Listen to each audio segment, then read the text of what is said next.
Austin, Colonel Nauta. Please navigate protocol, give your rank, position, and quick introduction, and then we'll start it. Miss Kennedy? Can everybody Badges, take their badges off? yes. I'll take that as well. Do your badges. Hi. I'll take it just to the last minute. Appreciate it. Welcome, everybody. Yeah, sure. Thank you, ma'am. Thanks so much for making the trip out to be with us today. I'm Lieutenant Colonel Brian McGarry, Chief of Nellis Air Force Base Public Affairs. We've got quite a lineup for you today. So I'll start with introductions of our subject matter experts here from your right to left. We've got Lieutenant Colonel Brandon Nauta, 65th Aggressor Squadron Commander. To his right, Colonel Jared Hutchinson, 414th Combat Training Squadron Commander. To his right, we've got Wing Commander Stephen Thornton, Commanding Officer, RAAF, number 6 Squadron, followed by Air Commodore Howard Edwards, Royal Air Force Combat Air Force Commander. And finally, we've got Colonel Jose Cabrera, the 563rd Rescue Group and Lead Wing Commander. So our ROE for today is opening statements from our speakers, followed by question and follow-up question, and we'll go around the room. We've got about an hour worth of time, and we'll try to fit all your questions in. So without any further ado, Napalm, you want to start us off? Tell us about yourself. Lieutenant Colonel Brandon Napalm Nauta, Commander 65th Aggressor Squadron. Thank you for letting me be here with y'all. It's a pleasure to be flying in this exercise, bringing the 5th Gen professional aggressor force to our joint and coalition partners here for this 3-week exercise. Sure. Perfect.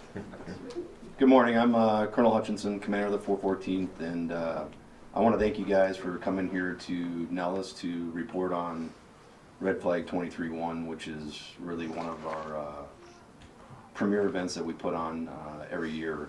When it comes down to it, the mission of Red Flag is all about readiness.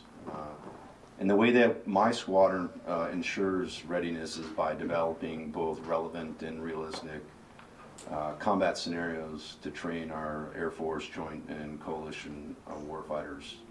So the integration aspect of that realism and relevance is critical.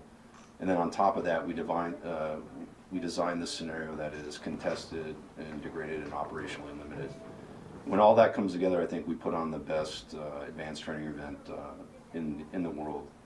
This Red Flag is unique mostly because of our participants. So this is the one event a year where we partner very closely with the United Kingdom and Australia and get to learn about all the critical capabilities that they bring to the fight and practice all of our tactics, techniques, and procedures that we may be called upon to use with them. But we also have a couple other unique aspects of Red Flag 23-1 that I want to mention. So this is the first Red Flag where we've incorporated the U.S. Marine Corps' F-35B. We also are continuing to partner with the Federal Aviation Administration to modernize our airspace and partner with the Utah Test and Training Range as well as the China Lake Airspace to create tyranny distance problems for our participants. We're also incorporating a maritime element to our training this Red Flag, where we'll do one of our training events over the West Coast, over the Pacific Ocean, and we have incorporated lead wing command and control force element training for the first time ever during this Red Flag as well. So with that, I look forward to answering your questions. Sir. Thank you. I'm Wing Commander Steve Thornton, or Midi. I'm the commanding officer of 6th Squadron. We're pretty fortunate to have the only Cabrera squadron outside the US Navy, so for us it's a great privilege to come and participate in Red Flag. It's a great opportunity for us to really work on our trilateral engagement with the US and the UK to have enhanced air capability with our coalition partners. So I look forward to your questions. Happy to take any questions you have. Thank you. Great, yeah, so Air Commodore Howard Edwards, the Combat Air Force Commander for the Royal Air Force. And Jabba, thank you to you and the team for hosting the UK here at this exercise. It is the most important training exercise for the Royal Air Force. Red Flag started out in the 70s and it was there to give pilots experience for their first 10 combat missions, what it would be like for their first 10 combat missions. And I've done many a Red Flag and been in many a conflicts, and I can tell you night one is pretty much like the start-up taxi takeoff and check-in that you get here. So it is high-end training. For the UK, it's about interoperability, and it's about integrating. As we mentioned, it's that trilateral, really important special relationship. As you know, the UK government, we've got a leaning towards the Indo-Pacific, and so working with our colleagues and training for that kind of environment is great for us. We've got our Typhoon Squadron, number 2 AC Squadron out here. We have the Royal Air Force Voyager providing and helping us overcome that tyranny of distance with the range problem that's been put in there. And again, we've also got our US colleagues, air-to-air refueling and Growlers, I believe, tanking as well of the Voyager. So again, it's all about the interoperability and that integration. And we also have British crews on the rivet joint aircraft as well. So we've got a real spread of UK personnel operating alongside Australian and United States service personnel, training to high end, to the latest threat. And quite frankly, as a Combat Air Force commander, if we could have a red flag every month, I'd sign up for it because it is, as I say, the most important thing that we do from a training perspective in the RAAF. I'll await any questions you may have. Thank you very much. Good morning, everybody. I'm Colonel Jose Cabrera. I'm from Davis Mountain Air Force Base, and we have the privilege of being out here with our rescue airmen flying on the HA-60 Pavehawk, as well as our attack airmen flying the A-10 and integrating with the rest of the Combat Air Force during Red Flag 23-3. This is a great opportunity for us, not only because we're getting a chance for the first time to integrate and fight against a new set of threats, as you heard from Colonel Hutchinson, looking at replicating some of the challenges that we believe we're going to face in the future. Another exciting part of what we're doing out here is we brought along with us what we call our lead wing concept. So this is an A-staff, a command and control element, a wing operations center that has the capability to command and control air forces from the ground up. So we can execute agile combat employment, giving the Air Force the ability to disperse forces around the battlefield. We have the ability to do tactical level command and control, so integrating what is being done at the operational level from an air operations center down to what is being done by our fighter and our rescue squadrons in the air and in the ground. And then lastly, the ability to generate combat power under a significant threat in the future. So we're exercising all those things together for the first time here at Red Flag. So looking forward to answering any questions you have about that concept and anything else we're doing out here this week. Thank you. Awesome. Thank you very much, gentlemen. Questions, please, to start? Sir, go ahead. Chris Gordon, Air and Space Force Magazine. If I could follow up on a point you made, sir, on the expansion of the training ranges and also adding the Pacific element to add this new tyranny of distance. You said one exercise it was doing over the Pacific, but how much is still focused on the NTTR, and how much of the exercise you actually expanding out into these new environments? So as a comparison to Red Flag 22-1, we have 15 training days and 27 different events we do on those training days. The difference between the one we did last January and we did this January is all 27 of those events are now linking the Nevada Test and Training Range and the China Lake R2508 airspace. So that modernizes our airspace and gives us about another 75 miles to work with. On 3 additional evenings, on our Thursday evenings, we link the Utah Test and Training Range, the Nevada Test and Training Range, and the R2508 airspace.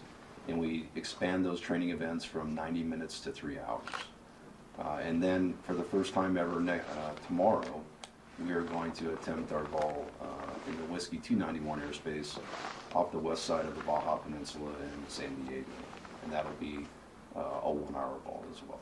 So this is the first time a Red Flag event has taken place over the Pacific Ocean? This is the first time that a Red Flag Nellis has taken place over the Pacific. The weapons school has done 3 or 4 balls successfully in that same airspace over the last year and a half.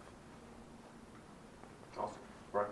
Brian Everston, Aviation Week. Just to follow up on that, can you talk about how you build your scenarios to take advantage of this increasing airspace? And as we look to the Indo-Pacific, how does the pacing challenge? How are you building these scenarios to get the high-end training that you need? Sure. So we rely heavily on the 547th Intelligence Squadron to provide the fidelity of what the enemy would need to look like. And then we also have our professional aggressor squadrons here. So we have Lieutenant Colonel Nauta in the 65th. We also have the 64th Aggressor Squadron, the Air Defense Aggressor Squadron, and Cyber or Information Aggressors. And so they all bring that functional expertise with the assets that they have, and we combine that with the intelligence that we know about, with the available assets that are on the ground and in the airspace that we have to develop our scenarios. It's not something that is done in a few days or even a few weeks. It's a year-long planning process, and it's iterative based off of what changes we see throughout that year. I'd follow up on Brian's point, iterative on changes you see throughout the year. Are you talking from the intel side or from what you learn in training events? How does that year-long, if you could just elaborate more on the year-long process of training? So we have several planning events that are scheduled throughout the year. We also have touch points or visits that we do with different combatant commanders and their staffs to understand what the problem sets are that are evolving in their areas of responsibilities. We also have visits that we schedule with all their advanced training exercises like Red Flag Alaska to learn how they're handling it. And then we try to keep pace with the advancements that the aggressors are doing in their threat replication guides or any intel updates that are coming out throughout the year. And so that's what I mean by iterative. We're continuously advancing. What we decide in January is not what we do the following January, if that makes sense.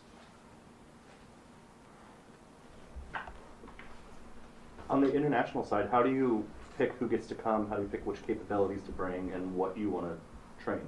So why are we seeing Typhoons or the Growlers this time? Well, I'll start if you like. Yeah, for us, it's the Royal Air Force Typhoon. And for those who are unfamiliar with the Typhoon, it's a multi-role fighter aircraft, air-to-air and air-to-ground. It's the mass of Royal Air Force combat air power, so you are more likely to see Typhoons at the moment. We have a squadron of F-35B in the UK, we're at IOC in the UK. Our F-35s will be going to the Alaskan version of Red Flag later in the year. So we will, and I'm sure they will come to Red Flag at some point, as in here at Nellis. But right now, our squadrons are heavily committed, in particular when we look at what's going on in Ukraine. Essentially, it's we have a squadron that's always working up to be on high readiness, and that's how we pick who comes through Red Flag when it's on. So we try and schedule it to be intelligent with our form cycle, as we call it, such that the squadron that's about to come to high readiness is just done a Red Flag. So should anything happen and they're required for high-end war fighting, they just have the best training they can possibly get, and that's how we pick it. I'm sorry, From an Australian perspective, we have a similar sort of cycle to the UK, sort of based on a 2-year planning cycle.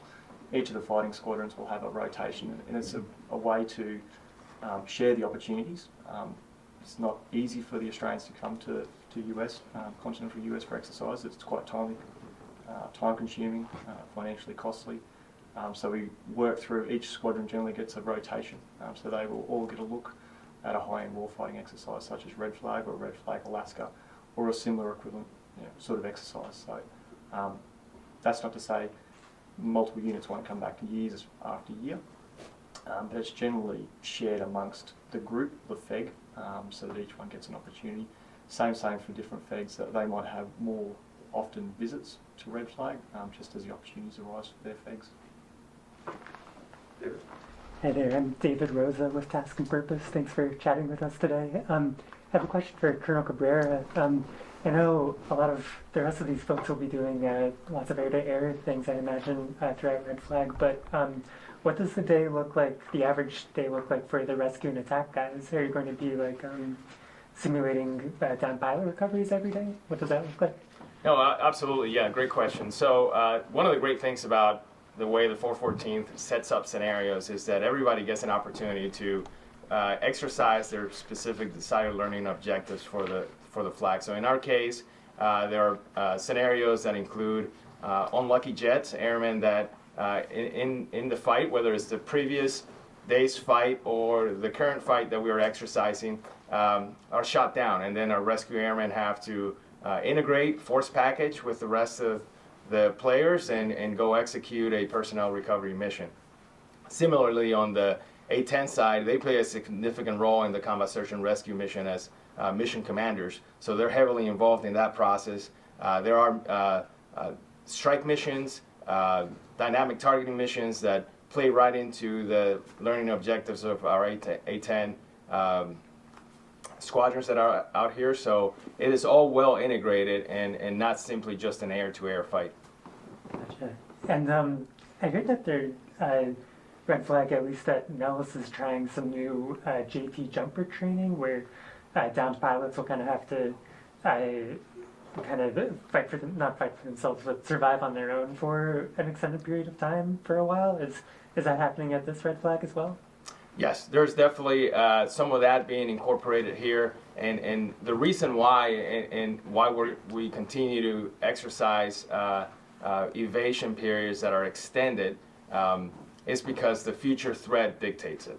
We anticipate that in a fight with a peer adversary, whether it's in Europe or whether it's in Indo-Pacific, our airmen are going to experience extended periods of isolation, extended periods of evasion, and we have to prepare them for that. And that entails training them individually, that entails modernizing the equipment that they have to survive and live another day to go back and fight. If I could ask, sir, about the 65th, what goes into your training? Are you studying adversary doctrine? Do you have a conversation among intelligence agencies with the combatant commands? How do you train your pilots to operate, to provide a realistic threat?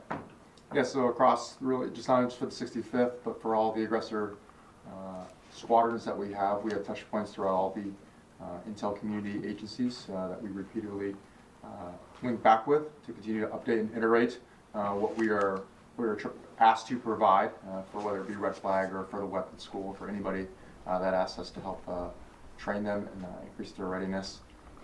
We have dedicated subject matter experts, SMEs, in various topics throughout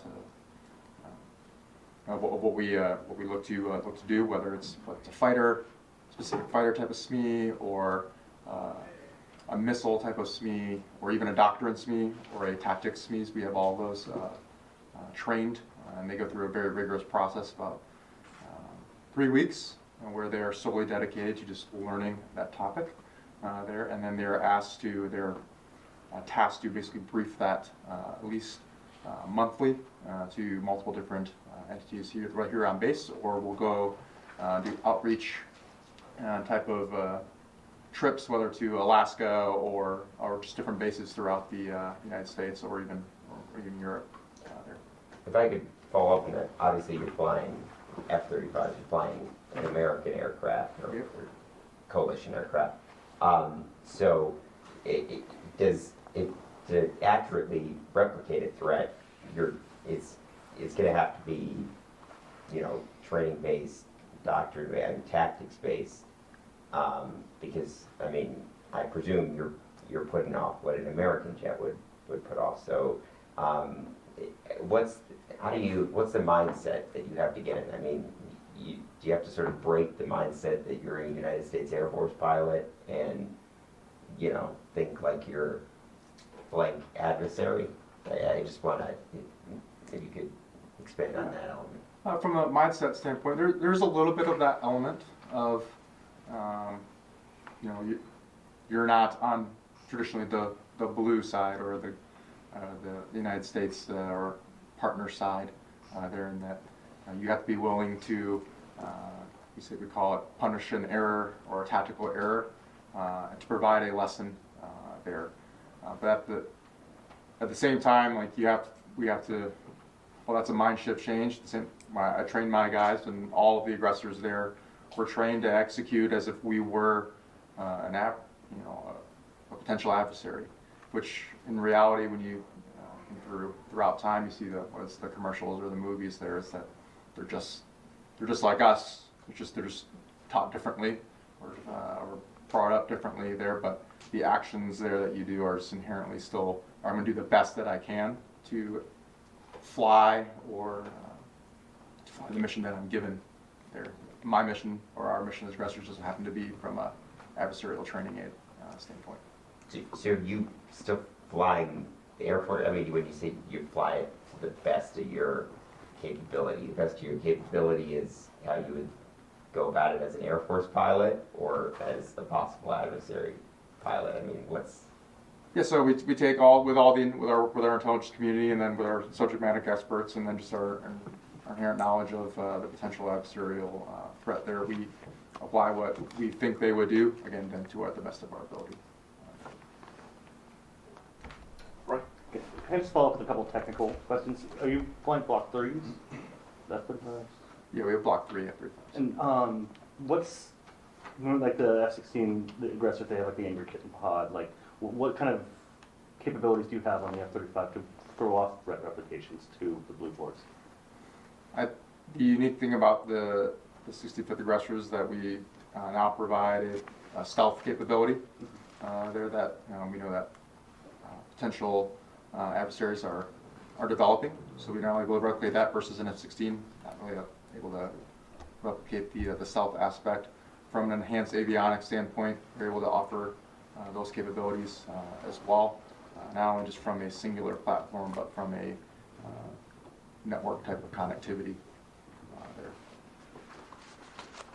Can you say something about this scenario and how it progresses during the days that you are here? Is it trying to capture a country, or is it just every day a different mission and it's not related to each other? Is there toward anyone in particular? I can speak to that. In the days of past in Red Flag, we have taken a gradual approach to increasing the difficulty, and that is no more. The very first day that the participants show up, they get just about the hardest scenario that we can put together.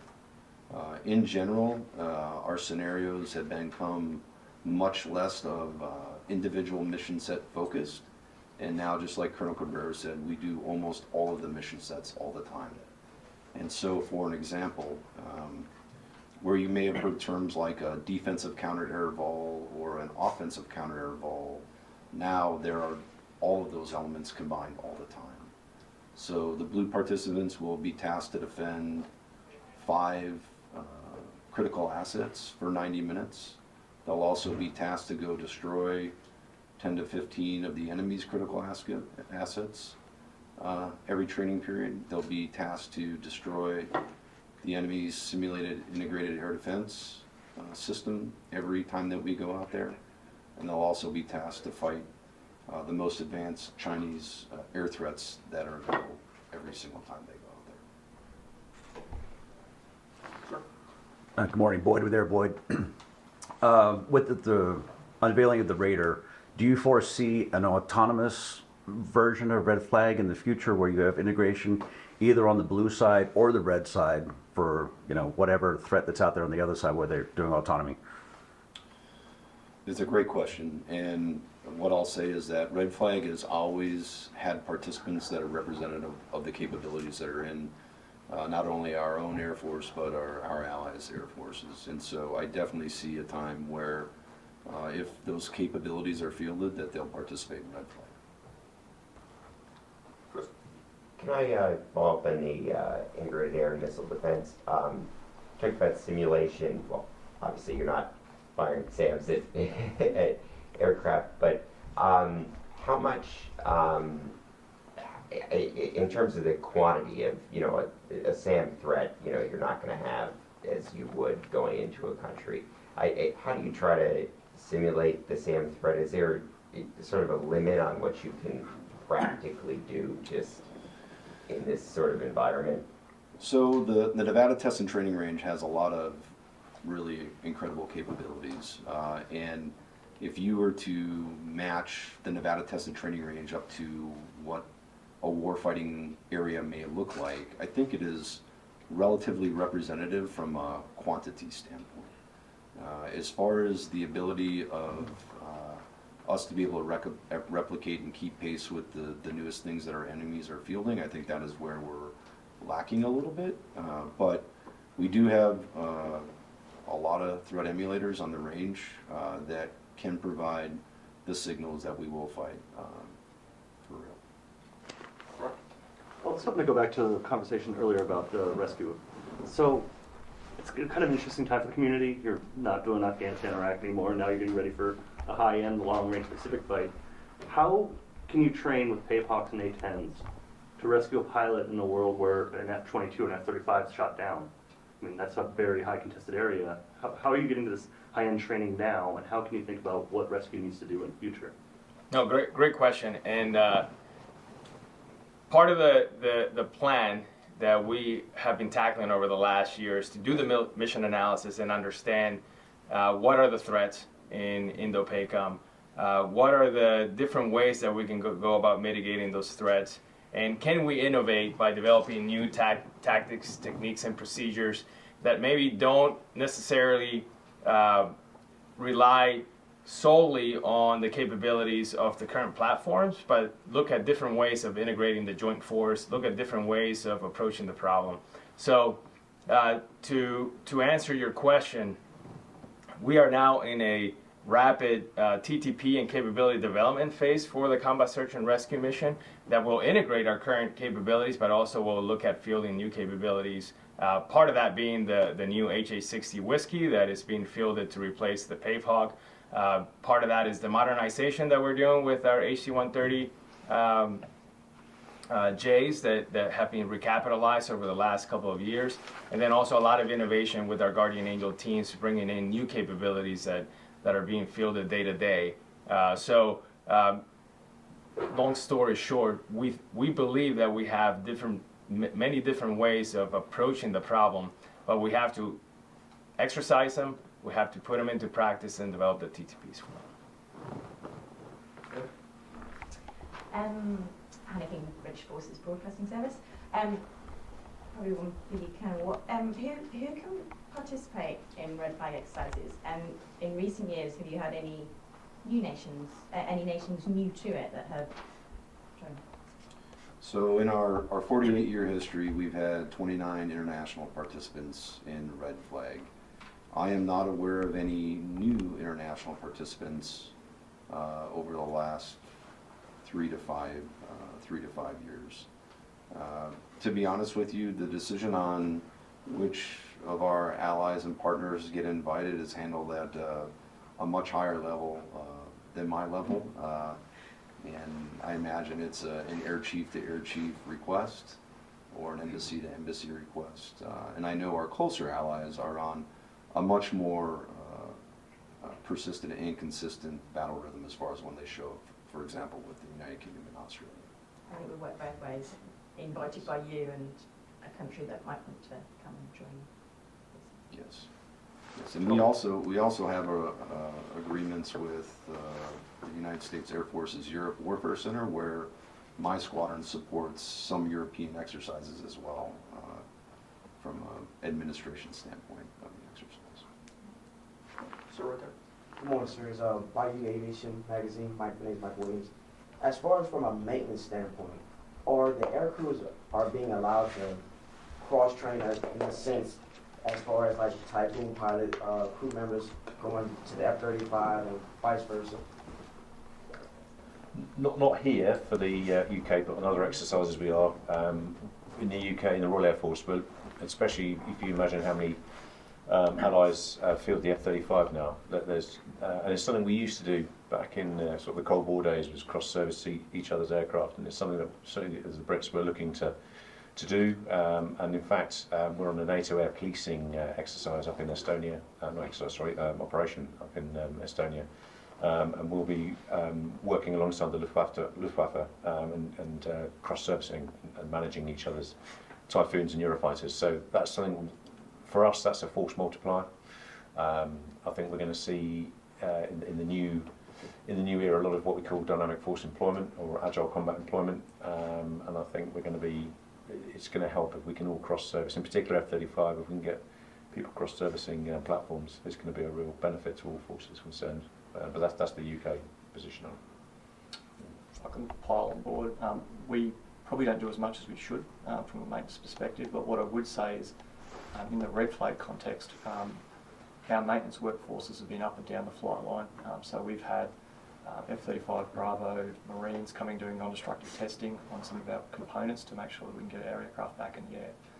Same, our sister squadron, so the VOQ-135, which works literally next door to us in the building here, have had a great working relationship with our maintenance forces, so they've been, begging, borrowing, stealing parts that we've needed, and vice versa, various GSE to support our operations. So I think while it's not formalised, we do a very good job of interacting on the flight line at at the lowest possible level and up to the highest possible level. Can I ask to go back to planning and even debriefing? It's kind of a chicken egg question. Does what you do at Red Flag inform broader coalition or Air Force TTPs and Doctrine and O plans, or do you build off existing O plans and test them out in the Red Flag scenario? If that makes sense. So we, like I said earlier, we visit the combatant commanders and their staffs to figure out what problem sets they are seeing that maybe haven't been exercised to, and we try to incorporate those into Red Flag. Major General Cunningham, the Warfare Center commander, has over the last year instituted what we're calling the Pacing Challenge campaign plan, and what that campaign plan aims at getting at is bringing all the major advanced test and training events into alignment. So taking the 53rd Wing, Black Flag, taking the United States Air Force weapons schools, weapons school integration phase, as well as Red Flag, and aligning the objectives that we get after, how we get after those, how we develop our scenarios, the participants, making sure the right capabilities are present. And then what he has is he has every wing commander within the Warfare Center attend pre-briefs and post-briefs of all those events so that we all learn from each other and can come into alignment. General Brown and Big Air Force have really pushed things like multi-capable airmen, agile combat employment. How are you baking that into Red Flag? So we expect to see a pretty big step in that direction during our -3 event in July and August. Right now we're planning and looking and doing a study on what additional resources would be required, but one of the things we're considering is executing the third week of Red Flag 23-3 exclusively in the maritime environment and hopefully integrating with the Navy. These are all just ideas at this point, but a key enabler of that will be agile basing. Just due to the tyranny of distance from here to there, we would need to forward base as well as probably separate to execute that agile basing concept, as well as the lead wing command and control concepts to enable that training. My question's a little bit more on the silly side, but I was wondering if you guys could share your call signs and kind of if there's a publicly releasable story behind those call signs that you could share. I'm not sure. Yeah. Well, luckily in Britain we don't really have call signs. You kind of go, you generally have your name with an IE ended on the end or a Y on the end, so not Howard is Howie. So that's about as exciting as we get. So I've got the easy one out of that. Over to my US colleagues. I'll jump in as well. My call sign's Midi, and that's because I made a foolish mistake and joined the Navy to start with. So I spent three years as midshipman, which was shortened to Midi, and here we are. My call sign is Java, and if anybody laughs, we'll be in trouble, but it's because I'm so skinny. Is it Java, not Java? Java. Gotcha. Go by Napalm. And I go by Napalm. Big story behind that. Maybe Mine is much simpler. Is CA is Charlie Alpha. So in my community, we go by the first and last operational initial of our last name because that's what we use to authenticate close air support when we're out in the battlefield. So would you say like this is PJ's Charlie Alpha when you're talking? This is CA. Gotcha. Yeah. Right on. And kind of still on the silly side, and this is mostly for our guests from abroad. Are there ever any kind of cultural clashes or anything like that, where you'll be on the radio and you'll be using what the RAF or the RAAF uses common jargon or a common phrase to refer to something, and it just doesn't communicate or translate?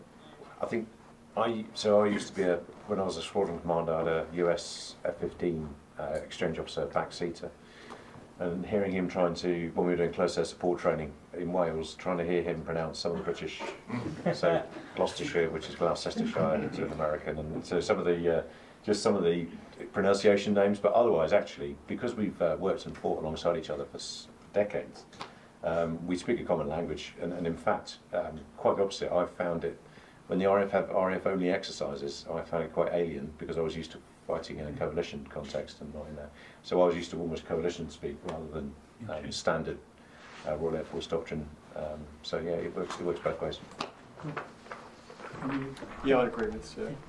For us, it's a bit different because our community is very small, from a growler community, and although they do their ab initio training in Australia for pilot or EWOs, they all go to Whidbey Island and get embedded at BOQ 129. So they'll do a year at least there. So as far as aligning between US Navy language and Air Force language, although we talk a slightly different language as far as calling, sections versus pairs and divisions and foreships and things like that, we understand their lingo, so integrating is much easier.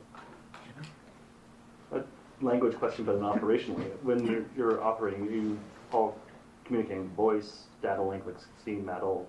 How is command and control operating through a scenario? All of those. Okay. And do you work in denied comms? Yep, we do. So I think the primary game plan would be as calm out as possible. So relying on data links. Well, I would say primarily relying on pre-planned contracts that you develop in the mission planning process, so that you don't have to communicate what you're going to do. You just know you're going to do it. With a secondary way of communicating via data link, and all the capabilities that are inherent there, and then as a backup, voice comms, which are denied via jammers that we have on the range. Is Link 16 free to use now? Wasn't there an FAA restriction on that? So when we transitioned from an older version of the radio to the newer version, there was a delay in the approvals by the FAA to use those radios, but over the last 18 months, most of our platforms have garnered that approval. And there is really no, to my awareness, any degraded effect to Link 16 during this red flag, whereas in the one a year ago, over 60% of the participants didn't have it. Oh. Gentlemen, Mark Vogelsang from Nevada Public Radio. A layperson's question, how do you get your equipment, especially the RAF and the Australian Air Force? How do you get your equipment here? It's a long way. And these are expensive aircraft that would demand a lot of support. How do you get them across the oceans?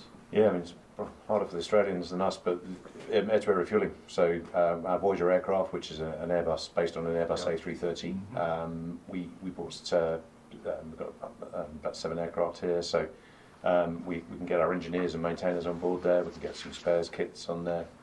Voyager's a fantastic aircraft, really is a step change for us. And we hop along the way, so we'll land in Largess, for example, and then we go to Charlestown, and then make a hop over from there. And actually this year was quite successful. In fact, we call it trailing, so we trail the aircraft. And that's a mission in itself. Actually a trail is no mean feat to get all that kit and caboodle over here. So, and yeah, your experience, I'm guessing, pretty similar. Yeah, pretty similar. So we, for us, we use a combination of service there, and that involves our KC-30 as well as C-17. So KC-30 for air refueling for our 4 aircraft that we brought across. As well as commercial air to get some personnel. We also rely heavily on logistics support, which is through DHL, for example, to get maintenance spares and things to service their aircraft here, which seemingly occurs every day, but takes a lot longer to get parts and components here that we need. For us, our route is slightly longer, so we'll go Ambly to Guam direct, Guam to Hawaii, and then Hawaii across to mainland. So although it's a 3-day flying iteration, those legs vary between 5 and 7.5 hours in a fighter. So It's a lot of time, it's a lot of effort, it's quite hard on the crews, both the KC-30, the C-17. But yeah, it is, as Sir said earlier, the tyranny of distance is something that's, we understand, and it's a difficult problem to solve even for domestic transit. Dave? Yeah, for the RAAF guys, does that mean like your crews kind of show up already a little bit, I guess, battle fatigued from that long transit? Is that kind of a disadvantage for you? It can be a bit of a problem depending, so we normally plan to arrive at enough time so the crews have rest for red flag because of the mission sets and the day and the night wave. They have to change their circadian rhythms a little bit. So normally we try and rock up so that the crews are rested well and truly prior to the commencement of the exercise and they're in cycle with the wave that they're expected to fly on. That's not always the case, but we normally try and achieve that. Chris? If I could ask, we discussed how the United States is seeing the threat evolving, but from the RAF and the RAAF side, how are you seeing this Pacific threat evolving and becoming increasingly important? Yeah, I suppose, well, for the UK, a lot of our focus historically and currently is on NATO. For us, the UK, Australian and US, our partnership and interoperability is key. And quite frankly, if there's unrest or if there's a problem in the Indo-Pacific, that it doesn't take much. We've seen in Ukraine, just the war in Ukraine, how much that's impacted the whole of Europe and the wider society and the wider global picture. So you can imagine if there was a problem in the Indo-Pacific, it wouldn't take it long for it to impact the Euro-Atlantic, and that's where NATO get involved. So for us, the ability to operate wherever we are on the globe with our US and Australian allies is key. So wherever the threat may present itself, we need to be able to operate and train and fight with our fellow allies. So that's why we're focusing in the same area. If I could just follow up, so do you see it as a contingency that you plan to help out, or do you see it as something that you're planning for as a primary, mission, your primary threat going forward, or primary challenge going forward? I mean, I think we're not per se, identifying, bad actors, or we just need to be able to train in that environment. The UK, even from a government down level, has started to pivot over into looking into that region of the world. So it's a region of the world that we need to be able to operate into. So that's really as far as we're going with it. But we need to be able to operate and fight in that environment, and we haven't traditionally done so. Certainly. For a very, very long time. So that's why we're focused on it. Well, I just to follow up, how are you seeing the threat evolving? Obviously, in your region, it is not on the other side of the world. Yeah, sure. So we are very focused on the Indo-Pacific region. We're an Indo-Pacific country, and as much as we have trilateral engagement with the US and the UK for exercises like Red Flag, we have other bilateral and partnerships with other regional countries. So five-power defence arrangement, quad sort of agreements. So we are very much focused in the Indo-Pacific region and rely on coalition supporters in those areas. Can I ask a quick clarification question? On the Australian side, you didn't bring an E7 for this one? You did not? We did not. Oh. And on the the KC-130, the MRTTs, are they cleared for all receivers who are participating in Red Flag? I would need to check. I mean, it's more that the receiving country needs to get the clearance. Yeah. But we definitely do interoperability. And our F-35B uses it. And I think the Growlers, they use it. So I need to check US for these Growlers specific are planes. using it as well as the Marine Corps F-35Bs are using. Yeah. For Colonel Hutchinson, I heard that this year's Red Flag, or this iteration, will have logistical challenges for the Blue Air. Do you know much about that, or any of the specific problems that Blue Air will kind of have to overcome? Sure, good question. So, as part of as we learn how to train lead wings in the command and control force element, one of the initial tasks that we're attempting to do is simply account for munitions that are expended, and then exercise to how the lead wing would coordinate for intra-theater airlift to backfill for what we have used during those training periods, and then inject some sort of element of realism to what would show up versus what you requested. And so the way that that'll manifest itself is next week, the participants will not take off with full weapons loads, or they may not take off with the version of the weapon that they were anticipating, which will drive an element that we do not train too often about how you usually just think about airplanes and capabilities and assume that they have the weapons with them, and now you're going to have to consider that aspect as well. It's mostly weapons focused, not necessarily like fuel or spare parts or anything like that? Not during this iteration, largely because we understand that a competing objective of red flag is just repetitions and sets for our most inexperienced operators to get those first 10 combat missions. And so if we were to start cutting the fuel supply, that would kind of be counter to that objective. Gotcha. Very cool. Colonel, I was looking at your background. You were at Misawa here. But how does what you learned, what the unit at Misawa does, inform what you're training to here? Because, I mean, that's a frontline unit. I had a lot of really unique experiences as the operations group at the 35th Fighter Wing. One of them is I was able to be the exercise director for Cope North, which is based out of Guam, which is a trilateral exercise with Australia and Japan. So we did execute a lot of the multi-capable airmen concepts. We did execute austere basing during that exercise, executing a lot of the agile combat elements that we're still working on here. I would say, in general, just my exposure to the international environment and working in a coalition atmosphere has been very beneficial to what we are doing here. I have a question for Lieutenant Colonel Nauta. How are like fourth generation Blue Air jets supposed to respond to F-35s? Like, how do you, I mean, not to get too much into secret stuff, but like, how are you supposed to fight back against the fifth gen threat if you're a fourth gen person? I think that you rely on your training, relying on your tactics, techniques, and procedures to provide an answer, the best possible answer that you can provide for whatever threat you're going to train against or problem that you're going to train against. You're training against there. So, from a machine standpoint, there is some advantages, or maybe say disadvantages, I guess. But in the end, there's still a person in the cockpit there, and that's why exercises like red flag are so important, especially from an ally and partner standpoint, that we get the best possible training to our airmen, both in the air and on the ground. So that way, if there are any disadvantages from a equipment standpoint that we have to face, we can overcome it from our training.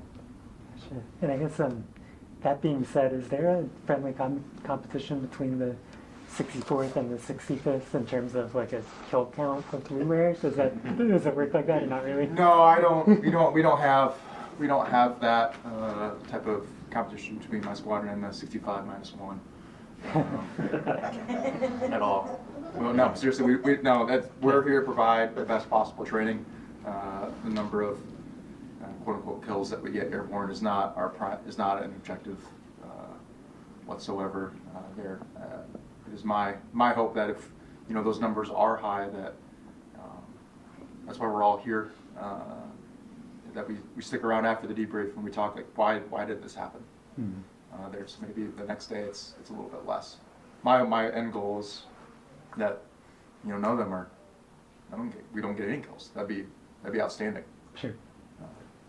If I could piggyback onto Napalm's first answer, so one of the biggest objectives that we have at Red Flag when you compare that 4th gen capability versus the 5th gen adversary is that you need to rely on capabilities that are outside of your specific aircraft, outside of your specific domain, because none of these problems are now solvable by an F-16 or an F-18 or an F-35. You need an integrated and a teamed solution across cyber, across space, across the coalition to solve it. Nobody can do it themselves. Chris? I just have a quick clarification question on the aircraft. It sounds like something's airborne, but is B2 here? Because I know there were some issues with The B2 aircrew are here mission planning, but the B2 is not currently flying in this exercise.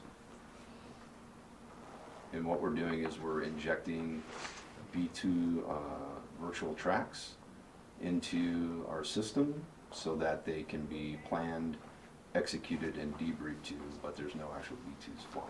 So if I could follow up on that, just regarding all aircraft, how much virtual element can you add to amplify the adversary or the Blue Force? Or The extent of our the virtual aspect of red flag is about what I just said. We also inject virtual tracks to replicate other capabilities that we would have, more exquisite capabilities that may trigger the adversary to do something or react a certain way, and we obviously don't fly that kind of stuff airborne, so we do it virtually to understand how it would work and debrief to it.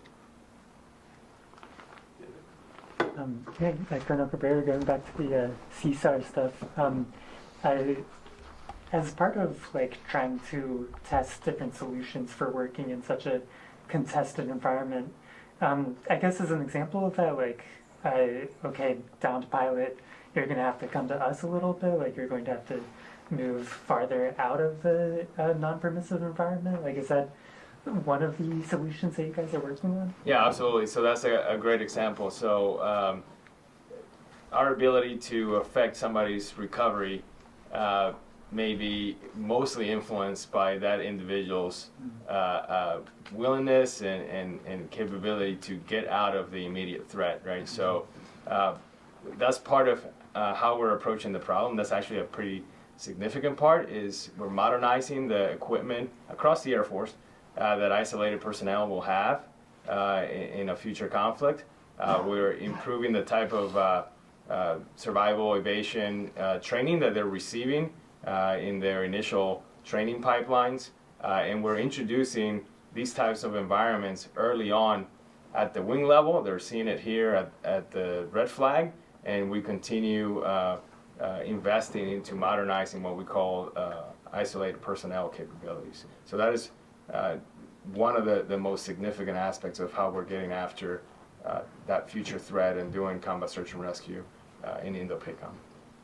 And are there any kind of like specific pieces of equipment that kind of would give the downed aviator like a better chance of making it that long range? Yeah, one of the more probably important investments that we're making is to improve the situational awareness of isolated personnel. So a few years back, General Golfing, the Chief of Staff of the Air Force, put it this way: someday an isolated airman should be able to take out his phone and Uber, his way out of the fight, right?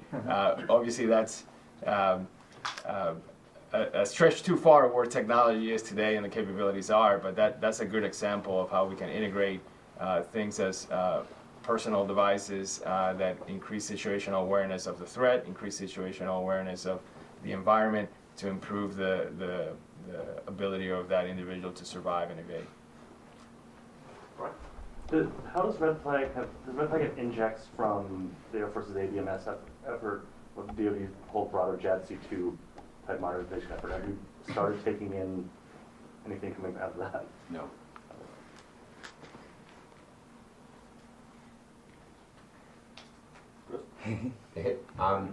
So how, if I may, and this may not elicit an answer, but how much of the full capability of the F-35 are you employing? How much of the EW stuff is on? How much are you actually using the jet, as America could use the jet, or the coalition could use the jet in a fight? Presumably, you're not fully taking advantage of all its capabilities, or are you? I think the F-35 is a unique platform to use as a replication type of platform, and that we can mission plan the use of our jet and our capabilities to best replicate what we are asked to provide from a training standpoint. Sorry, that's the answer I can give you. Does the squadron have a modernization out planned for your F-35s? Are you going to go to Block 4? We are currently not slated for Block 4 right now.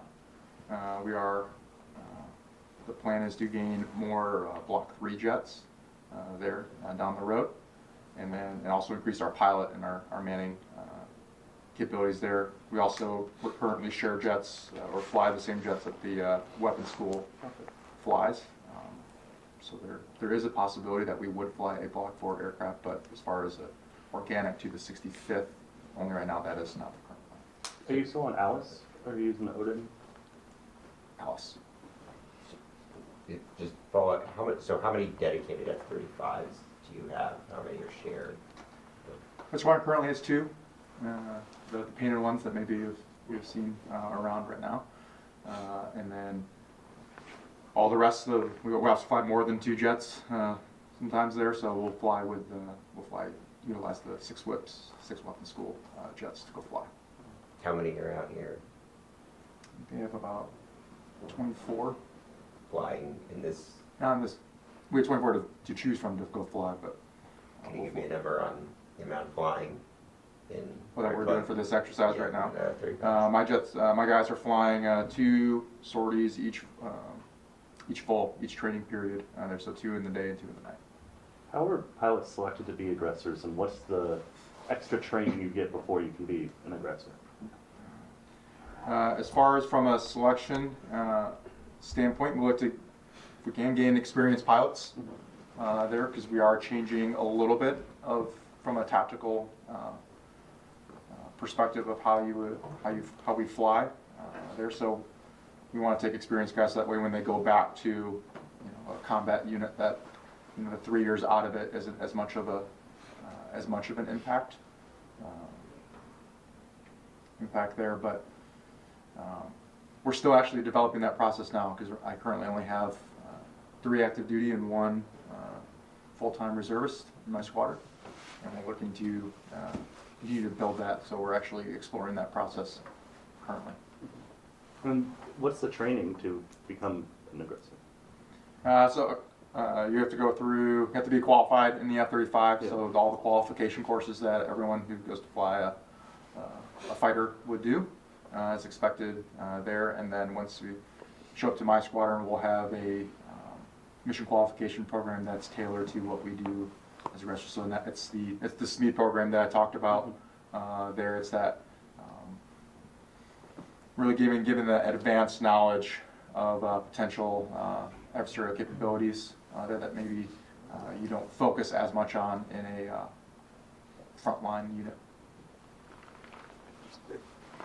Colonel Hutchinson, for a dummy like me, flying over the water seems the same as flying over the land. Can you talk about some of the specific opportunities and challenges that the Pacific Ocean training will provide this year?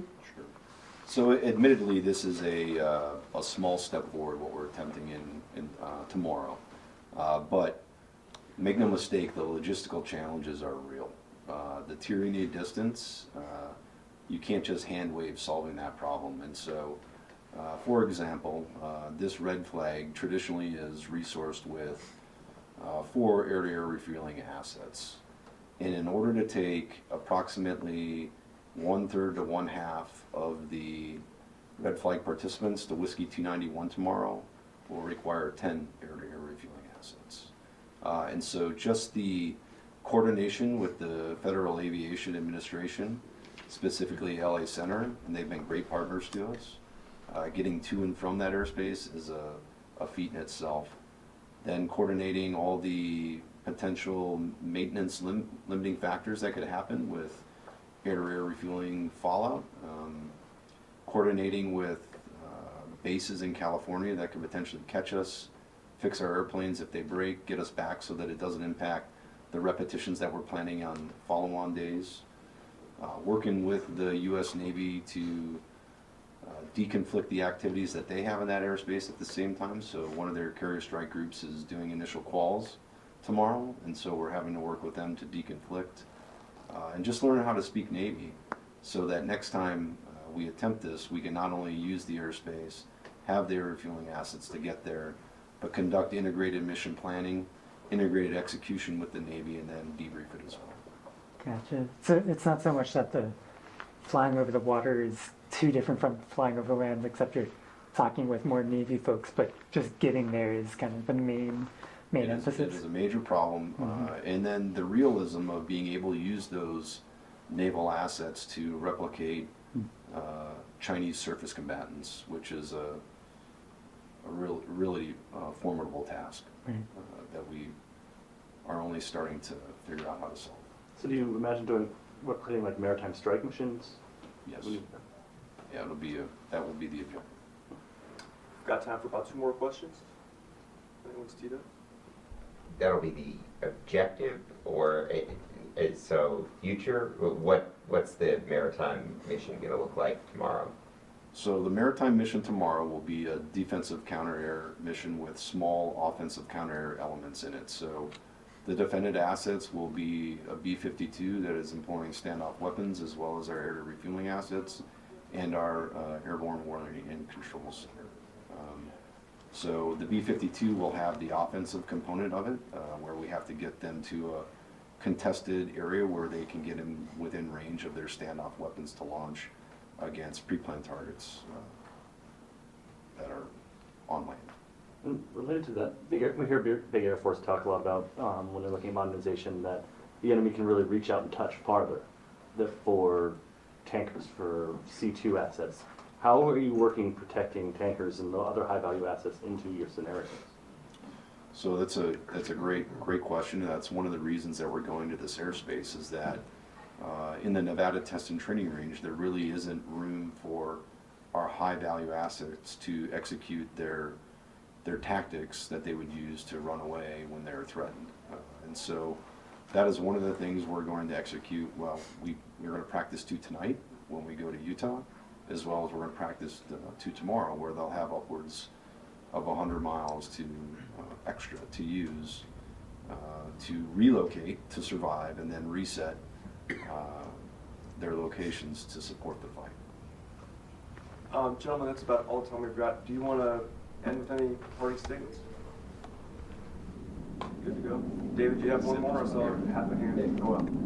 Oh, yeah. So I was wondering, Colonel Cabrera, if you guys will also be flying way out to the Pacific or to Utah along with the rest of the folks? Not for this particular flag exercise. We're hoping to integrate the PR missions into future flags, definitely by 23-3 when we see more integration of maritime scenarios.